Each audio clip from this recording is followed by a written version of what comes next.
साराय अनुभूत्या चकासते चित्स्वभावाय भावाय सर्वभावान्तरसिद्धे वन्दितु सर्वसिद्धे ध्रुवमचलमणोममं गतिं पत्ते घोषामि समय पाहुरे नमोस्तुत केवली भगवन्। समय सारजी ग्रंथाधिराज परिशिष्ट पर हम लोग स्वाध्याय कर रहे हैं और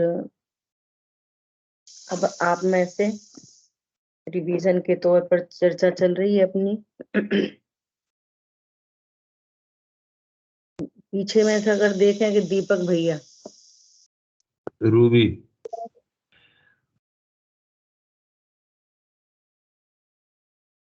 आज आप बताएंगे कुछ? हाँ जी, कोशिश कीजिए जी। हाँ ठीक है। अमूर्तत्व शक्ति। बोलिए। है शुद्ध आत्मा। कैसा आत्मा? अनंत शक्ति संपन्न। शक्तियां कितनी कि अनंत? एक एक करके बताऊं तो अनंत काल तक भी पूरी ना हो, ऐसा हूं मैं। इन्हीं अनंत में एक शक्ति है अमूर्तत्व शक्ति, जिसकी एक झलक आपको दिखाते हैं। मैं कैसा हूं? अमूर्तिक हूं। मेरे अनंत गुणों में, अनंत धर्म युगल में, असंख्यात प्रदेशों में यह अमूर्तत्व शक्ति। मेरी विकारी और अविकारी दोनों पर्याय अमूर्तिक। क्रोध कैसा है? अमूर्तिक। सम्यक दर्शन कैसा है? अमूर्तिक। कैसा हूं मैं? अमूर्तिक प्रदेशों का पुंज। प्रसिद्ध ज्ञान आदि गुणों का धारी मैं स्वयं आप हूं। मैं अमूर्तिक हूं, मूर्तिक नहीं। शरीर और आत्मा में शरीर मूर्तिक है और मैं अमूर्तिक। इसका अर्थ है कि मैं देह नहीं, देह की क्रिया का करता नहीं। जब मैं करता नहीं तो इसकी किसी भी क्रिया से मुझे लाभ या हानि नहीं, और ना ही शरीर की क्रिया से मुझे कोई बंध होता है। अमूर्तिक ज्ञान से अमूर्तिक आत्मा प्रसिद्ध होता है। ज्ञान है अमूर्तिक और जानता है मूर्तिक, तो इस विपरीत ज्ञान से कर्म बंधन हो रहा है। इसलिए अमूर्तिक होने से एक क्षेत्रवगह संबंध हुआ। जहाँ कर्म का संबंध है वहाँ नियम से शरीर का संबंध है। इस आत्मा का शरीर से संयोग बनने पर व्यवहार से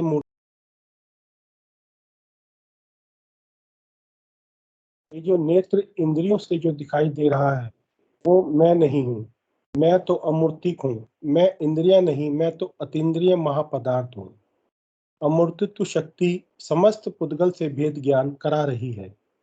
अपनी वर्तमान पर्याय को स्वभाव सन्मुख न करने पर, न करके पर सन्मुख करे तो वह मलिन होती है, और अपनी वर्तमान पर्याय को अपने त्रिकाली स्वभाव की ओर उन्मुख करने से वह निर्मल होती है, और मूर्त कर्म के साथ का संबंध टूटकर साक्षात सिद्ध दशा प्रकट होती है, और आत्मा की अमूर्तित्व शक्ति शुद्ध रूप से परिणमित हो जाती है।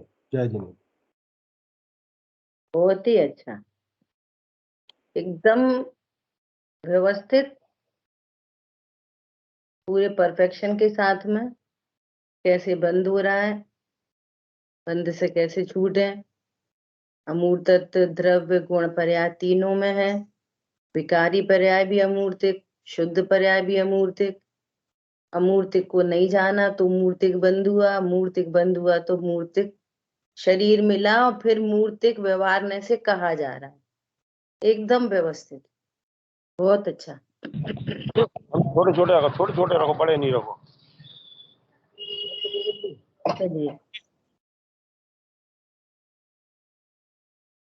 मुझे कुछ कहने की गुंजाइश नहीं, उनके भाव से पूरी बात व्यक्त हुई है।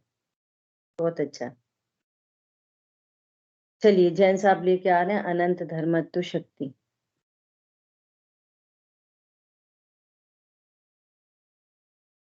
जय जिनेन्द्र सभी को। मेरी शक्ति है अनंत धर्मत्व शक्ति। यह शक्ति मेरे में त्रिकाल विद्यमान है, जो कि असंख्यात प्रदेशों में है। इस शक्ति का कारण त्रिकाली ध्रुव आत्मा में साधारण, असाधारण, साधारण, असाधारण, ये 3 प्रकार धर्म अर्थात गुण पाए जाते हैं, जिसका कल शांतनु ने बताए थे कौन कौन से गुण हैं, जिनका विवरण दिया गया था, जो कि अनंत हैं। इनको धारण करने की शक्ति भगवान आत्मा में है, मतलब मेरे में है। इनका स्वभाव भिन्न भिन्न लक्षण वाला होने पर भी अनंत गुण एक साथ रहते हैं। आत्मा में इन अनंत गुणों के एक साथ रहने की शक्ति का नाम ही अनंत धर्मत्व शक्ति है। एक गुण का लक्षण दूसरे गुण के लक्षण से भिन्न होने पर भी एक दूसरे में मिलते नहीं है। यदि मिल जाए तो प्रत्येक गुण का स्वभाव सिद्ध नहीं होगा। आत्मा में अनंत धर्म जिनका लक्षण भिन्न भिन्न होने पर भी एक भाव रूप से रहते हैं। जैसे ज्ञान का लक्षण जानना, दर्शन का लक्षण सामान्य अवलोकन करना, श्रद्धा का लक्षण विश्वास करना, चारित्र का लक्षण लीनता। इस तरह के अनंत गुण आत्मा में रहने पर भी एक गुण का लक्षण दूसरे के लक्षण में नहीं मिलता है। इससे प्रयोजन की सिद्धि, इस शक्ति को जानने से क्या प्रयोजन की सिद्धि होती है?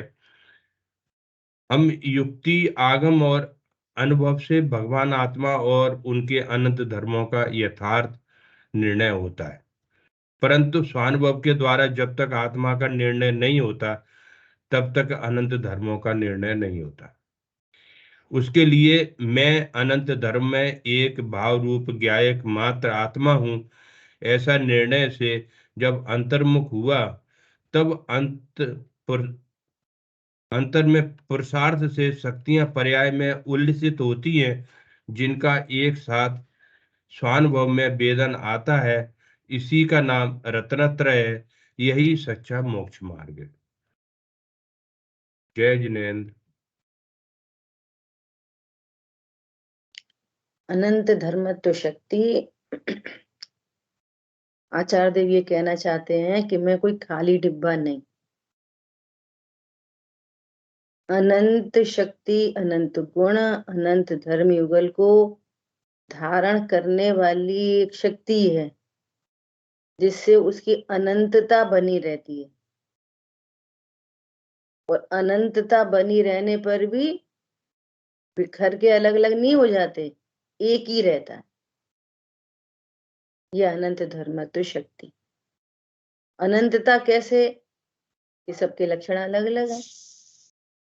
ज्ञान का काम जानने का है, श्रद्धा का विश्वास करने का है, चारित्र का लीनता। तो इससे अनंतता सिद्ध हो जाती है। वो इस शक्ति का कार्य है, अनंत को अनंत बनाए रखना। कोई किसी में मिलजुल नहीं जाए, ऐसी अनंत को धारण करने की शक्ति अनंत धर्मत्व शक्ति है। चलिए बढ़िया। चलिए आगे। अब रूबी निधि, अब निधि लेके आ रहे हैं, रूबी है नहीं अभी। चलिए। जय जिनेन्द्र। जय जिनेन्द्र। मैंने इसको काव्य में लिखा है। विरुद्ध धर्मत्व शक्ति है एक शक्ति ऐसी मुझ में जो विरुद्ध धर्म समाये है। वास्तव में है ये धर्म पूर्ण विरुद्ध, पर इसी से वस्तु शोभाई है। यह मेरे असंख्यात प्रदेशों में, वह रहती भूत भविष्य वर्तमान। मेरे बिना ये रह ना पाए, मैं ही इसका मोक्ष निधान। तत् अतत्, नित्य अनित्य, एक अनेक, ऐसे धर्म युगल है मुझ में अनंत। करती विरुद्ध धर्मत्व शक्ति इनको धारण, जिससे इनका कभी न हुए अंत। हूँ मैं अतत स्वयं से सदा, और अतत रहूंगा पर से सदा। तत् अतत दोनों ही मुझ में विराजते, पराधीन न होऊं कदा। नित्य भी मैं, अनित्य भी मैं, दोनों शक्तियां हैं मुझ में। होए नित्यता ना हो अनित्यता, तब कैसे रत्नत्रय प्रकट हुए। अगर कहो वस्तु अनित्य तो बोलो परिणमन किसका कहलाए। जहाँ नित्यता वहीं अनित्यता तो वस्तु संपूर्ण कहलाए। है ऐसा अनेकांत मुझ में विरुद्ध धर्म भी रहते हिल मिलकर। ये ही मेरी संपत्ति है, ये ही मेरा है वैभव। हूँ मैं ऐसा संपूर्ण तत्व की, जरूरत नहीं पर की ओर दृष्टि करने की। यह निर्णय कराकर मेरे गुरुओं ने मुझ पर अनंत अनंत कृपा कर दी।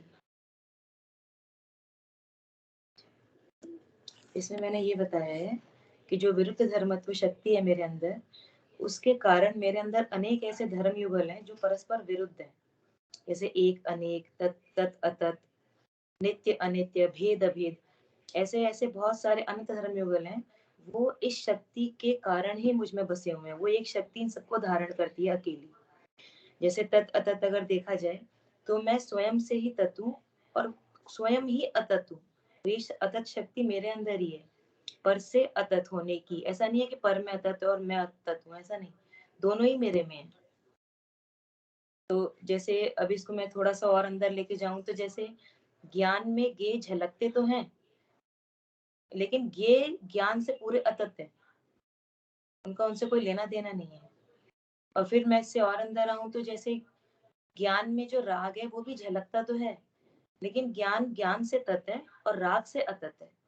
मतलब राग कभी भी मेरे स्वभाव नहीं बन सकता कभी भी। तो ये अतत शक्ति के कारण ऐसा है।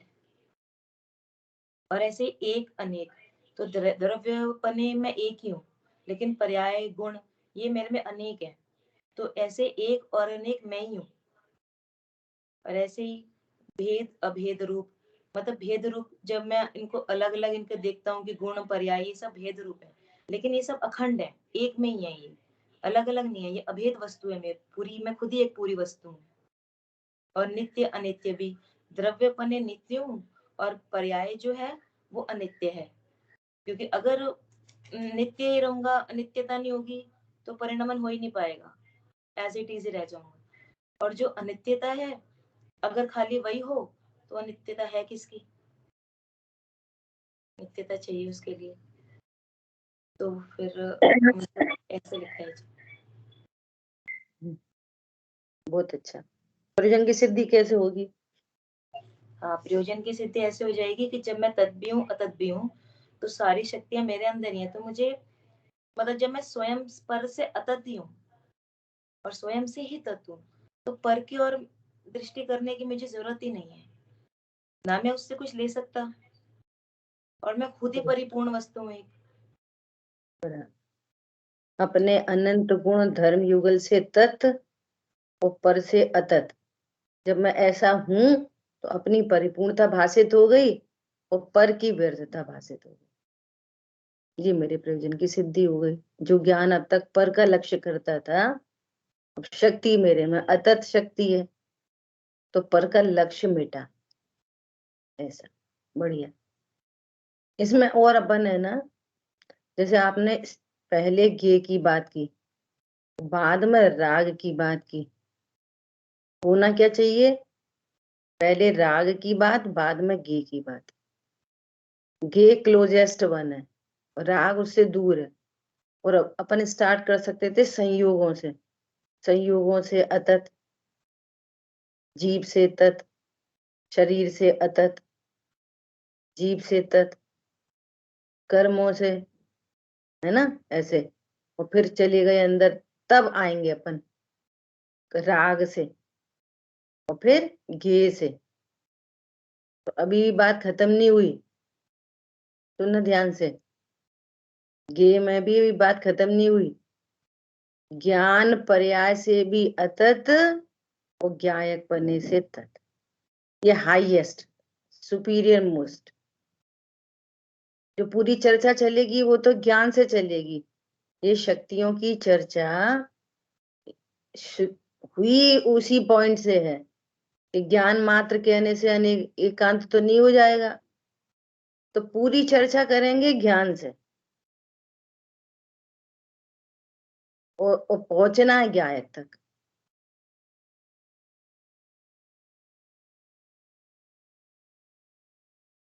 पॉइंट समझ में आया? जब ये कहा जाए आत्मा राग का कर्ता नहीं, तो ज्ञान से भी घटित कर सकते हैं, ज्ञान भी राग का कर्ता नहीं ऐसे, और आत्मा में ही राग होता तो ज्ञान से ही घटित करेंगे, जो अज्ञान रूप ज्ञान है वही राग उत्पन्न होता। भगवान आत्मा तो अत्यंत भिन्न। पूरी चर्चा ज्ञेय ज्ञान की करने के बाद भी लास्टली हाईएस्ट पे कैसे पहुंचेंगे? जिस ज्ञान में ज्ञेय झलक रहे हैं उस ज्ञान से भी अतत और भगवान आत्मा से तत्। ठीक है, ऐसा पूरा क्रम से संयोग, शरीर, कर्म, कषाय, एक समय की पर्याय ज्ञेय, पहले ज्ञेय और फिर एक समय की पर्याय और मैं भगवान आत्मा ज्ञाय। ठीक है अरुण भैया, पकड़ में आई बात आपको? बताओ मैंने क्या बोला?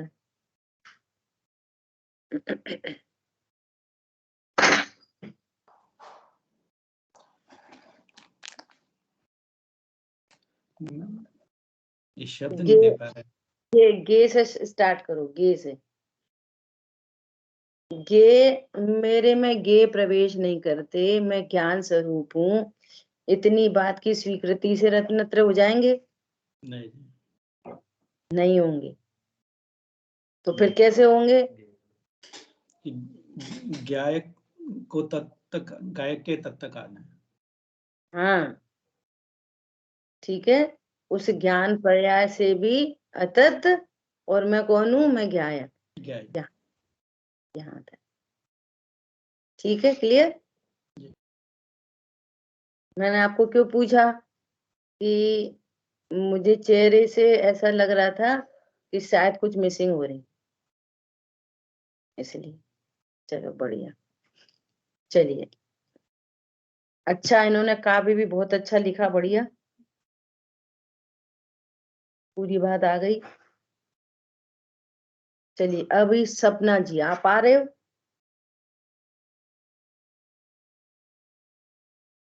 बहुत सारा मटेरियल तो आ ही गया इनके वक्तव्य में, बोलो। तत्व शक्ति। अग्नि का स्वभाव है उष्णता। ऐसा कोई समय नहीं है कि अग्नि कभी उष्ण रूप नहीं रही हो। अग्नि उष्ण रूप रहती थी, रहती है और रहती ही रहेगी। अतः अग्नि का तीनों काल उष्ण रूप परिणमन करना अग्नि की तत्व शक्ति के कारण है।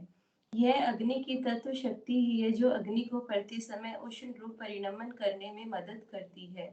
इसी प्रकार आत्मा का स्वभाव है ज्ञान, दर्शन, सुख, वीर्य। ऐसा कोई समय नहीं है कि आत्मा कभी भी ज्ञान, दर्शन, सुख, वीर्य से शून्य हुई हो। अतः आत्मा का प्रति समय त्रिकाल ज्ञान, दर्शन, सुख, वीर्य रूप परिणमन करना तत्व शक्ति के कारण ही है। आत्मा का अपने स्वभाव से भिन्न भाव रूप नहीं होना अतत्व शक्ति का कार्य है। विकारी और अविकारी सारे परिणमन रूप होने की तत्व शक्ति मेरे में ही है। मेरे में पर रूप होने की कोई शक्ति नहीं है। तत्व अतत्व शक्ति सारे जीवों में है। सारे जीव अपना अपना काम कर रहे हैं। सारे भिन्न द्रव्य भी अपना अपना काम कर रहे हैं, लेकिन इस अज्ञानता के कारण ही व्यर्थ में राग रूप परिणमन हो रहा है। तुझे कोई अन्य नहीं परिणमा रहा, तेरे में राग का होना पना है। और किस कारण से है? तत्व और अतत्व शक्ति के कारण नहीं। तू तत्व और अतत्व शक्ति को जानता नहीं, इसलिए तेरे में राग रूप परिणमन हो रहा है। आत्मा में ऐसी कोई शक्ति नहीं जिसके कारण ये जीव राग रूप परिणमन करे।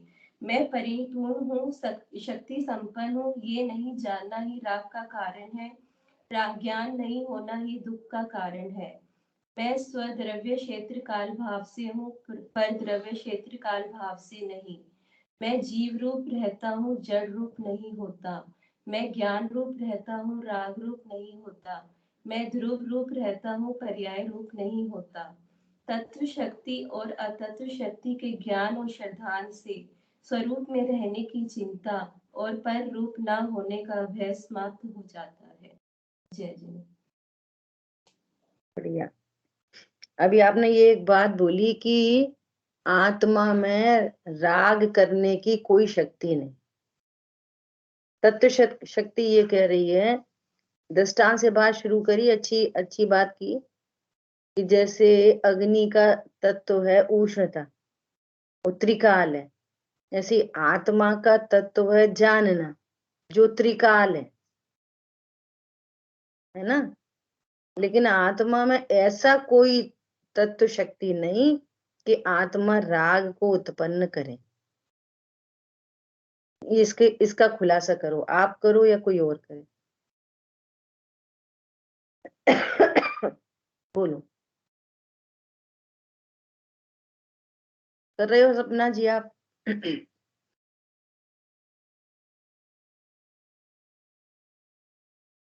हाँ करो या ना करो, आप स्पष्ट कर रहे हो सपना जी? अनम्यूट करके बोलो। जी आप कर दो। हम कर रहे हैं, अच्छा चलो। और कौन बताएगा, कोई और कहेगा?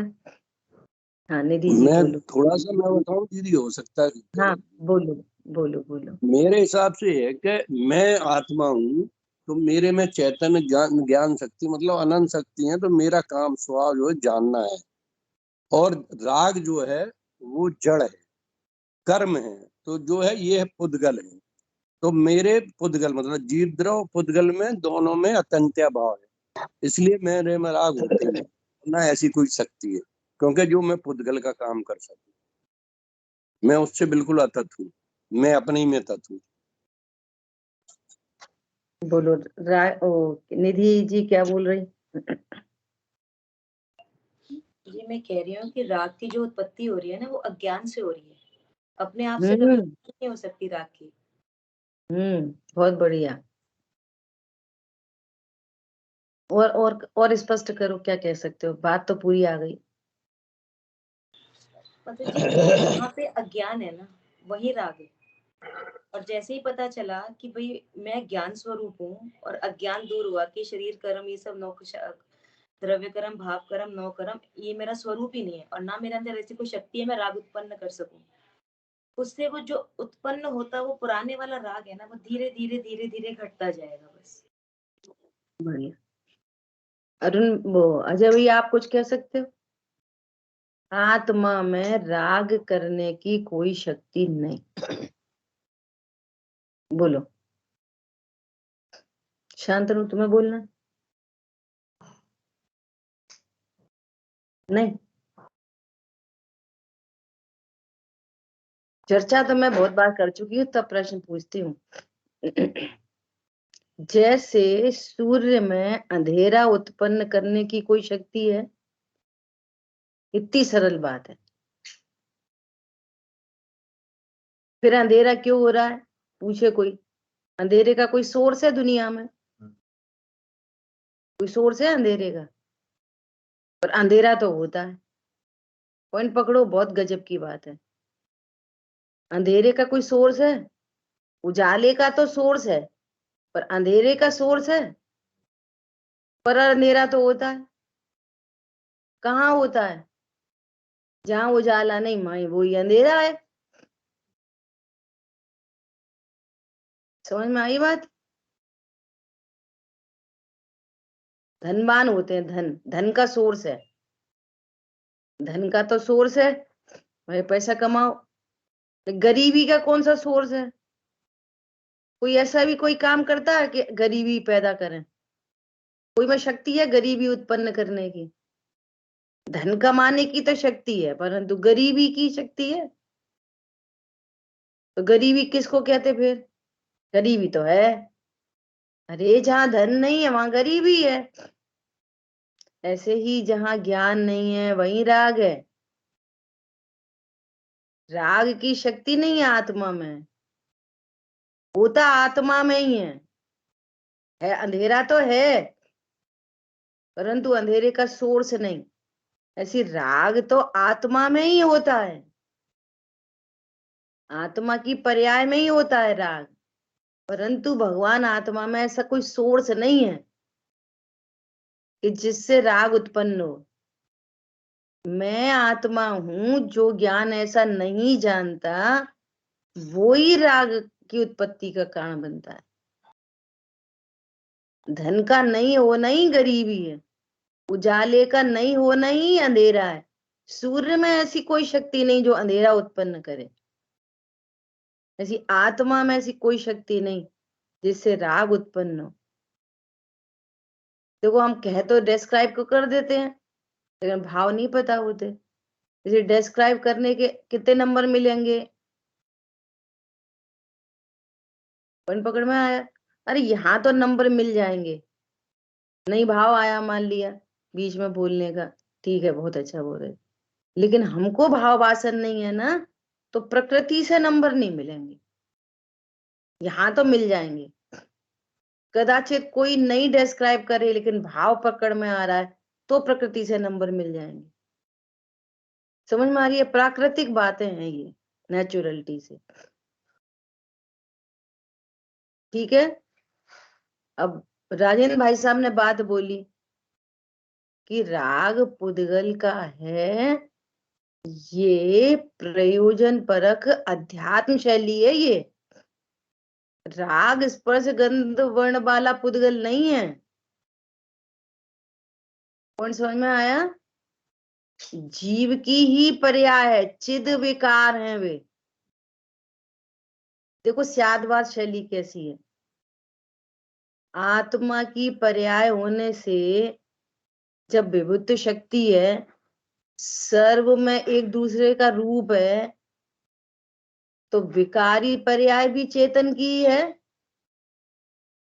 परंतु वो ज्ञान से शून्य है। राग, राग ज्ञान से शून्य होने के कारण कहा जाता है क्या कि इसमें जड़पना है। कदाचित राग में जड़पना सचमुच में ही हो जाए तो आत्मा का एक पोर्शन जड़ रूप हो जाएगा। ये अध्यात्म शैली है, इसके मर्म को समझना पड़ता है। क्यों कहा राग जड़ रूप है? कि इसका लक्ष्य छोड़ के भगवान आत्मा का लक्ष्य हो।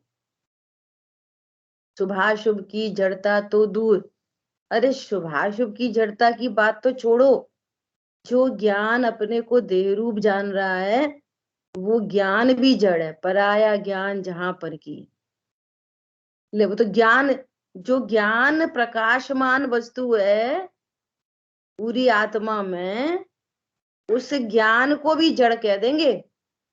कब कह देंगे? जब वो ज्ञान अपने को जड़ रूप माने, तो अपने को शरीर रूप माने तो ज्ञान भी जड़ है। और तो छोड़ो, कैसे? हमारा पुत्र मुसलमानों के संग रहने लगे, गंदे काम करे, खाए पिए, शराब पिए, सप्त व्यसन करे, तो क्या बोलेंगे? ये कुपुत्र है तो पुत्र ही है, तो ज्ञान तो ज्ञानवान, लेकिन वो ज्ञान अपने को आत्मा नहीं जान रहा, तो उस ज्ञान को क्या बोल रहे? अज्ञान। अज्ञान मतलब जिसमें ज्ञान नहीं। अज्ञान कहने का अर्थ समझे? मिथ्या ज्ञान, अज्ञान, इसलिए कहा जाता है उसको। ऐसे कहा जाता है राग को पुद्गल का, ज्ञान को पुद्गल का, इसलिए कहा जाता है। दो और सरल एग्जाम्पल, जैसे बेटा माँ की बात नहीं सुने और पत्नी की तुरंत सुने। मम्मी बोले कि ये काम कर दो तो सुने नहीं, और पत्नी बोले ये काम करे तो सुन ले तुरंत, तो क्या बोलेंगे? अरे क्या बताया, हमारा बेटा तो बहू का हो गया। बहू मम्मी बन गई क्या उसकी? बेटा बहू का हो गया, इसका क्या मतलब है? बेटा है तो तुम्हारा ही, पर तुम्हारी आज्ञा में नहीं है, तुम्हारा सुनता नहीं है, तो फिर क्या किसका हो गया? बहू का। तो ये कथन है। ऐसे राग पुद्गल का है, ये कथन है, उसके पीछे का भाव समझो। लेकिन राग ऐसा जड़ नहीं है स्पर्श रस गंध वर्ण जैसा, क्योंकि आत्मा तो ज्ञान स्वरूप है, उसका सब कुछ ज्ञान वाला है। तो चीनी का ये सब कुछ सर्वांग ज्ञान वाला, सॉरी मिठासमयी। ठीक है, क्लियर? चलो नेक्स्ट कौन है? भाई साहब आ रहे हैं क्या? दिख ही नहीं रहे शायद। राजेंद्र भाई साहब, रागिनी, विवेक भैया, तिलक भैया और जितेंद्र भैया, ये 2 लोग बच रहे हैं, है ना? तिलक भैया बोला नहीं, आप इनके नेक्स्ट। भाव अभाव शक्ति और अभाव भाव शक्ति, बोलिए।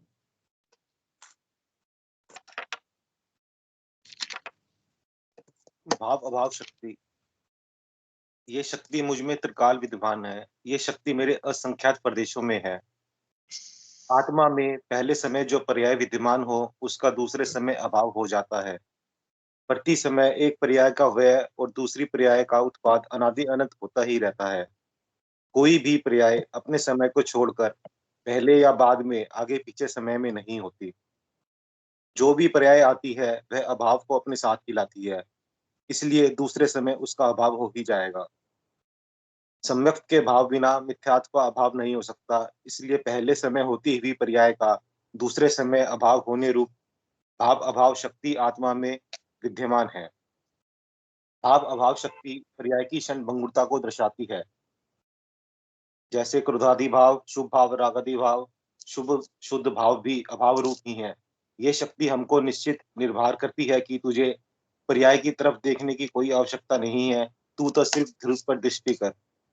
भाव अभाव शक्ति है दर्शाती है कि मुझे अपने आनंद के लिए किसी की तरफ नहीं देखना है। मेरा आनंद तो मुझ में ही है। मेरा आत्मा ही आनंद स्वभाव से पूर्ण भरा हुआ है। जय जय। बहुत बढ़िया। भाव भाव शक्ति ये कह रही है कि जो वर्तमान में जो भाव है नियम से उसका अभाव होगा ही होगा। तो जब ये शक्ति है तो अभी तक अभाव क्यों नहीं हुआ तिलक भैया? जब ये शक्ति विद्यमान है तो अभी तक मिथ्यात्व का अभाव क्यों नहीं हुआ? क्योंकि जी मैंने जाना नहीं कि ये शक्ति मुझ में विद्यमान है। हाँ, बहुत बढ़िया। क्योंकि मैंने ऐसी अनंत शक्ति संपन्न परमात्मा हूं ये जाना नहीं। शक्ति विद्यमान है, जाना नहीं। तो जाना नहीं है, इसलिए मिथ्यात्व का भाव उत्पन्न हो रहा है। और हर समय वो तो व्यर्थ, देखो कितनी गजब की बात है। इन्होंने ये पॉइंट बहुत अच्छा लिया कि क्षणभंगुरता को जानकर उसकी चिंता मिटती है, उसका अभाव हो ही जाएगा। तो सुनना ध्यान से, हर पर्याय में मिथ्यात्व का अभाव हो ही रहा है, लेकिन फिर अगली पर्याय में तुमने नहीं जाना स्वरूप, तो फिर नया मिथ्यात्व उत्पन्न हो गया। पर समझ में आया? कमरे में सब चीजें एकदम सुव्यवस्थित रखी हैं, लाइट भी लगी है, आज की नई नई तरह की एलईडी वगैरह सब लगी है, स्विच भी लगा है, सब चीज है, फिर भी अंधेरा चल रहा है। 10 साल से कमरे में अंधेरा है। क्यों? लाइट लगी है, स्विच भी लगा है और अंधेरा है। क्यों? स्विच ऑन नहीं किया है।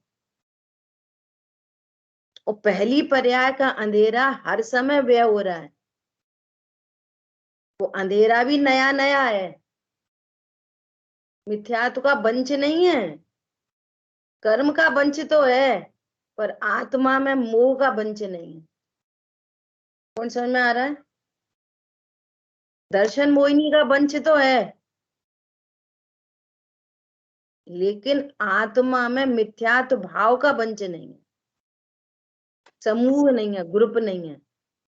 हर पर्याय में मोह का नाश होता है, लेकिन हर पर्याय में तुम अपने को भगवान आत्मा नहीं जान रहे, इसलिए नया मोह उत्पन्न होता है, वेरी वेरी न्यू मोह उत्पन्न होता है।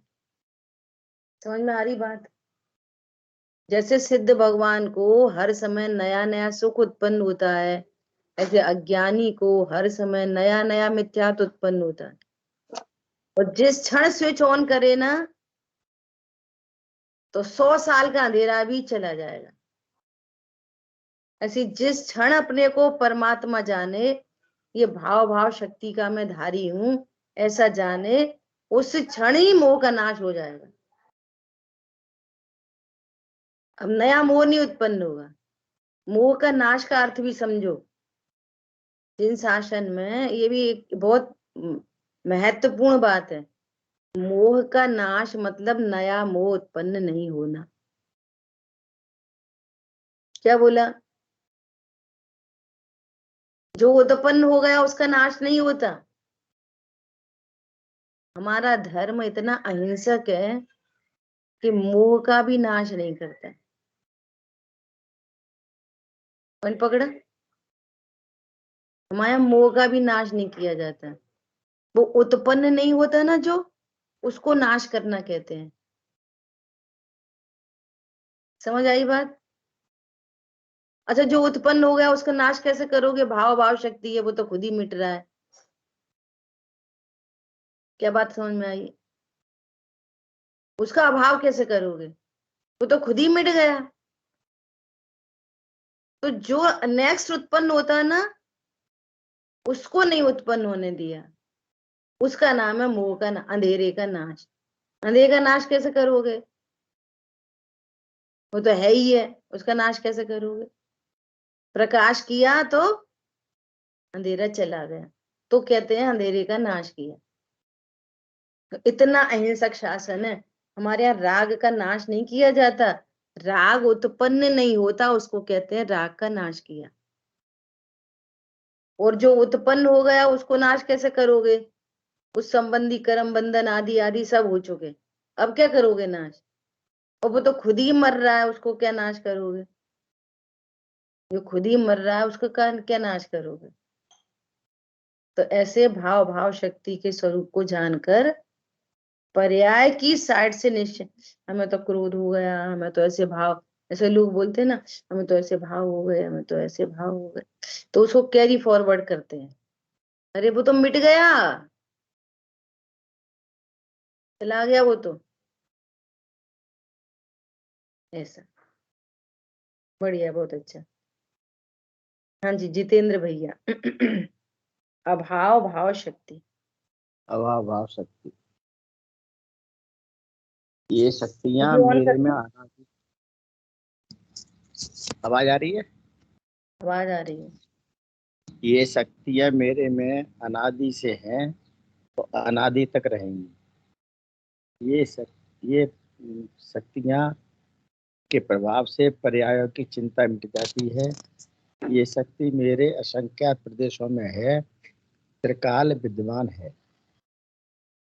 इसमें एक शक्ति ऐसी भी है, अभाव भाव शक्ति, जिसके कारण आगामी समय में जो होने वाली पर्याय नियम से उत्पन्न होती है, होगी ही, और जिसका अभाव हो रखा है वह पूरी प्रकट हो जाएगी, यह नियम से उत्पन्न होगी।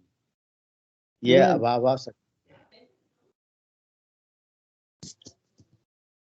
कौन सी प्रकट नहीं हुई अभी तक?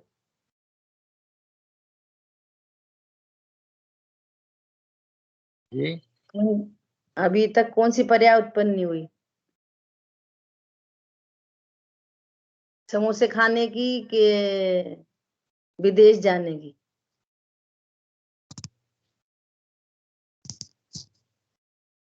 बताओ। अभी तक जो रत्नत्र रूप धर्म रूप पर्याय उत्पन्न नहीं हुई, उन पर्यायों को उत्पन्न करने की भी शक्ति मुझ में है। जिनका अभी अभाव हो रखा है, वे पर्याय भी भविष्य में उत्पन्न होंगी। ऐसी अभाव भाव शक्ति, शक्ति है तो फिर उत्पन्न क्यों नहीं हुई? इस स्वरूप नहीं जाना, इसलिए उत्पन्न नहीं हुई। इसलिए भाव का अभाव नहीं हुआ, और जिनका अभाव हो रखा है वे भाव प्रकट नहीं हुए। ये दोनों काम नहीं हुए। क्यों नहीं हुए? ऐसे परिपूर्ण स्वरूप को जाना नहीं। ठीक है, चलो। अभी कोई और रहता है जिसको अपना वक्तव्य देना हो?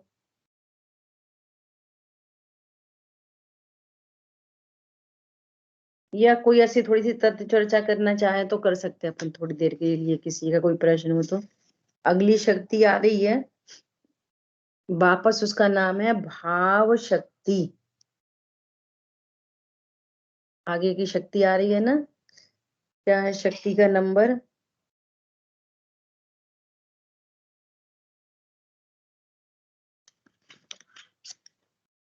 39 नंबर है।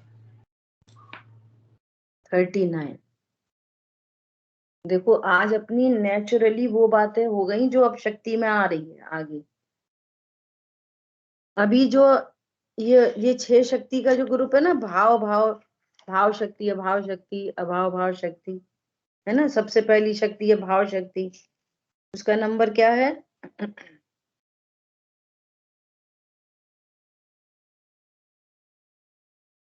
उसका 33 है।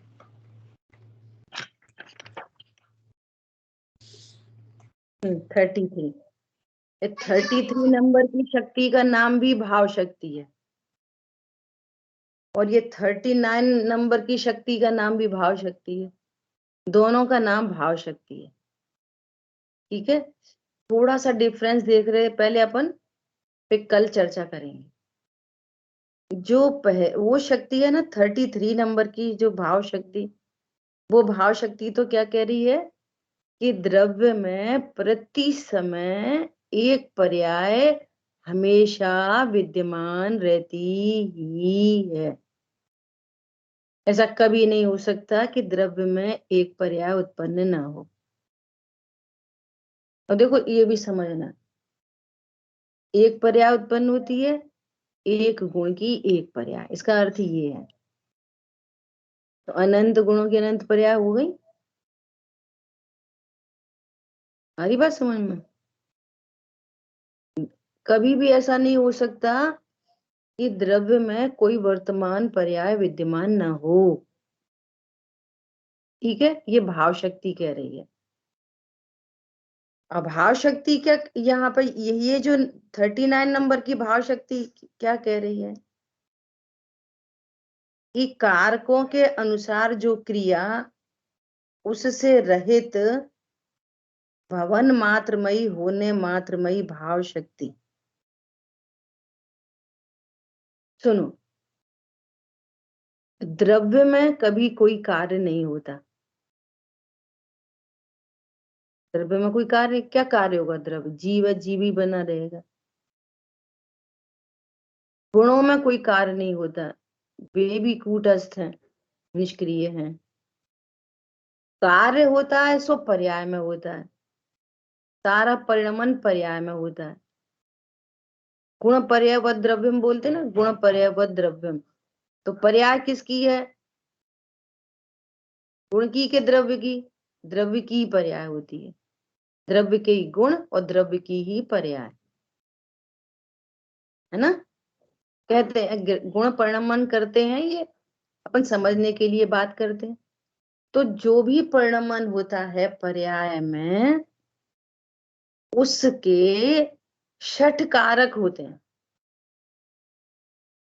कार्य की सामग्री, कारक मतलब कार्य की सामग्री। वो स्वयं अब कर्म है, जो पर्याय उत्पन्न हुई वो स्वयं कर्म है, उसका कर्ता है, उसका कोई करण है, साधन है ना, संप्रदान, अपादान, ऐसे ये 6 कारक। कोई भी पर्याय उत्पन्न होती है वो अपने 6 कारक से उत्पन्न होती है।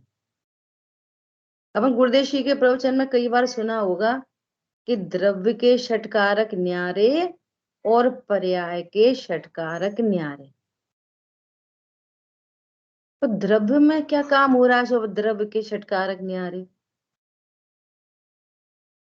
कि द्रव्य में 6 कारक रूप शक्तियां होती हैं, परिणमन नहीं, शक्ति।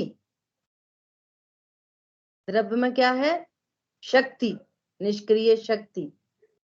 द्रव्य में क्या होते हैं? 6 कारक की शक्ति। अगर शक्ति नहीं हो तो परिणमन कैसे होएगा पर्याय में? अगर शक्ति नहीं है तो व्यक्ति कैसे होगी? तो द्रव्य के 6 कारक न्यारे और पर्याय के 6 कारक न्यारे। इसलिए कहते हैं कि पर्याय ही पर्याय का करता है। की जाती ना चर्चा। अब दूसरी बात, जब द्रव्य में षटकारक हैं और पर्याय के षटकारक न्यारे हैं और द्रव्य उसका कर्ता बने, तो भी सम्यक दर्शन क्यों नहीं हुआ? द्रव्य विद्यमान है तो पर्याय ही अपने षटकारक को लेके उत्पन्न होती है। क्या बोला? द्रव्य में षटकारक तो मौजूद है शक्ति रूप, लेकिन पर्याय कैसी उत्पन्न होगी? जैसी उसकी योग्यता है वैसी पर्याय उत्पन्न होगी। इसलिए द्रव्य में शक्ति तो है, द्रव्य में शक्ति तो है, लेकिन पर्याय का कर्ता नहीं है द्रव्य। जिस पर्याय ने ध्रुव का आश्रय लिया तो रत्नत्रय के षटकारक पर्याय में उत्पन्न होंगे। वो रत्नत्रय की पर्याय अपने षटकारक को लेके उत्पन्न होगी। द्रव्य रत्नत्रय का कर्ता है नहीं। अगर कर्ता हो तो अनादि से रत्नत्रय है क्यों नहीं? तो पर्याय अपने षटकारक को लेके उत्पन्न होती है रत्नत्रय की, है ना। और राग की पर्याय वो अपने षटकारक को लेके उत्पन्न होती है। कौन समझ में आया? राग की पर्याय अपने षटकारक को लेके उत्पन्न होती है और रत्नत्रय की पर्याय वो भी अपने षटकारक को लेके उत्पन्न होती है। यहां तक कोई प्रश्न है क्या?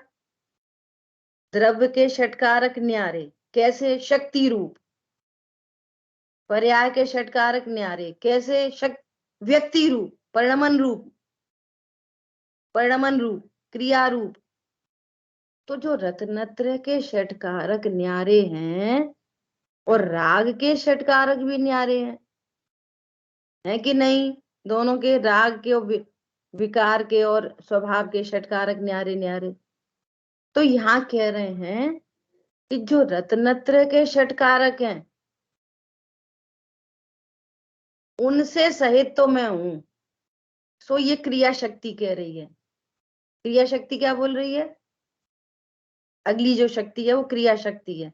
वो कह रही है कि मेरे में रत्नत्रय के षटकारक तो हैं, लेकिन भगवान आत्मा में राग के षटकारक नहीं है, जो अभी अभी थोड़ी देर पहले बात हो चुकी। भगवान आत्मा रत्नत्रय का कर्ता तो है, लेकिन राग का कर्ता भगवान आत्मा नहीं है। भगवान आत्मा में ऐसी कोई शक्ति नहीं जिससे राग उत्पन्न हो। अभी थोड़ी देर पहले बात हो गई, जस्ट अभी अभी। तो यहाँ पर कह रहे हैं कि जो विकारी परिणमन है, जो विकारी परिणमन है, देखो कर्ता कर्म आदि कारकों के अनुसार जो क्रिया उससे रहित भवन मात्रमयी, होने मात्रमयी भाव शक्ति, ये भाव शक्ति ऐसी है कि जो षटकारक की क्रिया से रहित है। समझ में आ रही है?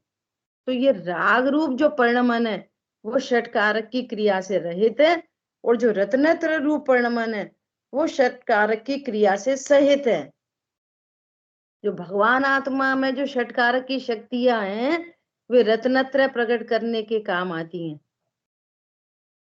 भगवान आत्मा में से कोई शक्ति नहीं जो राग को प्रकट करेगी। सो राग के षटकारक जो हैं, षटकारक तो राग के भी कहे जाएंगे, लेकिन वो कह रहे हैं कि ये षटकारक की प्रक्रिया से निरपेक्ष हैं। भगवान आत्मा में रहने वाले षटकारक की प्रक्रिया से निरपेक्ष है राग, राग के षटकारक, ये कहना चाह रहे। और अपन डिटेल में पढ़ेंगे, समझेंगे। तो इस भाव शक्ति में उस भाव शक्ति में ये अंतर है। इस भाव शक्ति में षटकारक की बात है और ऊपर वाली भाव शक्ति में वर्तमान पर्याय से विद्यमानता की बात है। हाँ, अभी जो आपने बताया ना कि रत्नत्रय रूप शक्ति का षटकारक मुझ में है, तो इसको मैं ऐसे समझूं जैसे केवल ज्ञान स्वभाव रूप शक्ति रूप मुझ में विद्यमान है, ऐसे ही ये रत्नत्रय की स्वभाव पर्याय की शक्ति भी मेरे में अभी विद्यमान तो है, लेकिन वो व्यक्त समय आने पर होगी। बराबर। मैं तो सब एलईडी वेलईडी सब लगी हैं, बस स्विच ऑन करेंगे तुरंत जगमगाहट हो जाएगी। रेडी है, मामला पूरा रेडी है। लेकिन अंधेरे की कोई वायरिंग नहीं बिछी, ऐसी कोई वायरिंग नहीं लगी है, ऐसा कोई स्विच नहीं है जिसको ऑन करें तो अंधेरा उत्पन्न हो। तो वो अंधेरा वायरिंग की प्रक्रिया से रहित और उजाला वायरिंग की प्रक्रिया से सहित। समझ में आई बात? अंधेरा कैसा है? वायरिंग की प्रक्रिया से रहित। और उजाला कैसा है? वायरिंग की प्रक्रिया से सहित। बहुत अच्छी बात आ गई है। तो भाव शक्ति कैसी है? कारकों की प्रक्रिया से रहित। और क्रिया शक्ति कैसी है? कारकों की प्रक्रिया से सहित। बहुत अच्छी सरल बात आ गई। अंधेरा तो है, लेकिन अंधेरे की वायरिंग की कोई प्रक्रिया नहीं है। ऐसी राग तो है, पर राग के षटकारक भगवान आत्मा में मौजूद नहीं। राग तो हो रहा है, वो षटकारक की प्रक्रिया से रहित हो रहा है। उसके षटकारक उसमें तो हैं, राग के षटकारक राग में है, भगवान आत्मा में राग के षटकारक नहीं है। ठीक है, गजब की बात है। बोलिए। जैसे कह सकते हैं कि